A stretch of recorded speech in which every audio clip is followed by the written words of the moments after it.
talk about openings after having plastic surgery. So openings definitely are different than like just your incision still closing. So for me, when I was talking about like all of my stuff being closed, I was talking about my normal incision. The reason mine took so long though is because I did have a little part of my thigh that had some necrosis along the incision, which means that it was like starting to like die there and had to heal back up.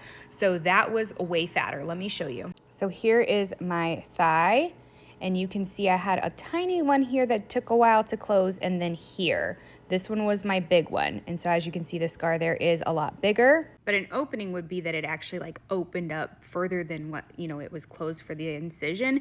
And incisions can actually be more common to open. I think it was week 3 to 6 is what most people said. And that's because you are starting to heal. People start to feel like they can do more and they overdo it. And that's when you get an opening. So you can definitely cause that. Now, depending on what surgery you have is going to depend on how common that is. So thighs and arms, those are the most common because you're stretching, you're moving, you're walking, you're utilizing those a lot.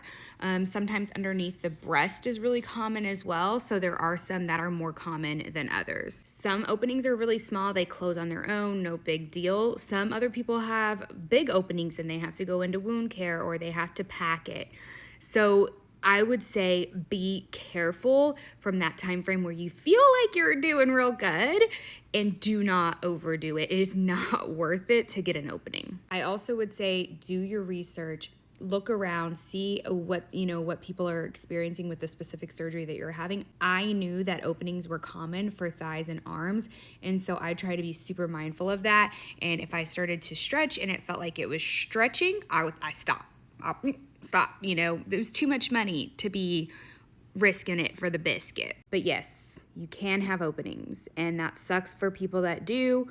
It is common, not necessarily normal, but very common. But usually if you're doing your proper post-op, you can minimize your chances, but you can't completely get that chance to 0. Your doctor also has a big deal. So for example, my doctor told me with my thighs, he didn't want to take any more than what he did because he would be risking me having openings if he does it too tight.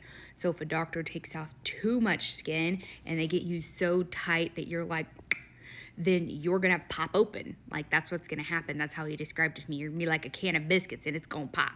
So research. I hate saying that because it was the worst part for me is picking who I was going to, picking what surgeries I was having. I hated it.